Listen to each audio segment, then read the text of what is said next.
বগুড়ার শেরপুর উপজেলার ধনুট মোড় এবং উপজেলা পরিষদ সংলগ্ন ইউটার্ন এলাকায় দিন দিন সড়ক দুর্ঘটনার ঝুঁকি বাড়ছে বলে অভিযোগ করেছেন স্থানীয় বাসিন্দা, চালক ও পথচারীরা।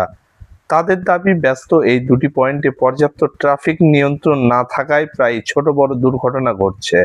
সাম্প্রতিক সময়ে শেরপুর ও আশেপাশের এলাকায় একাধিক সড়ক দুর্ঘটনায় হতাহতের ঘটনাও ঘটেছে, যা সড়ক নিরাপত্তা নিয়ে নতুন উদ্বেগ তৈরি করেছে।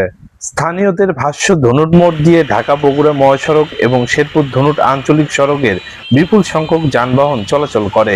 একই সঙ্গে মোটরসাইকেল, সিএনজি, অটোরিকশা, বাস ও ট্রাক প্রায় ইউটার্ন ব্যবহার করায় যানজট ও দুর্ঘটনার ঝুঁকি বেড়ে যায়। উপজেলা পরিষদের সামনে থাকা ইউটার্নেও একই ধরনের সমস্যা দেখা যায়। অনেক চালক নির্ধারিত নিয়ম না মেনে হঠাৎ ইউটার্ন নেওয়ায় দ্রুতগতির যানবাহনের সঙ্গে সংঘর্ষের আশঙ্কা তৈরি হয়। বিশেষ করে সকাল ও সন্ধ্যায় অফিস ও শিক্ষা প্রতিষ্ঠানের সময় এই ঝুঁকি আরও বেড়ে যায়।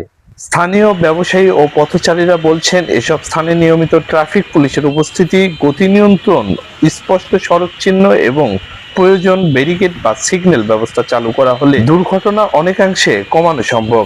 এর আগে ধনুট মোড়ের ইউটার্নের পরিবর্তে ফ্লাইওভার নির্মাণের দাবিও স্থানীয়ভাবে উঠেছে। এমন অবকাঠামোগত উদ্যোগ নিলে মহাসড়কে যান চলাচল আরও নিরাপদ হতে পারে বলে মত দেন অনেকে। তবে স্থানীয়দের প্রত্যাশা, দুর্ঘটনা প্রতিরোধে ট্রাফিক পুলিশের নজরদারি বৃদ্ধি এবং দীর্ঘমেয়াদী সড়ক নিরাপত্তা ব্যবস্থা দ্রুত বাস্তবায়ন করা হবে।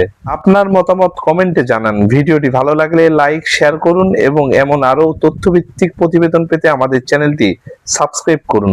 ধন্যবাদ।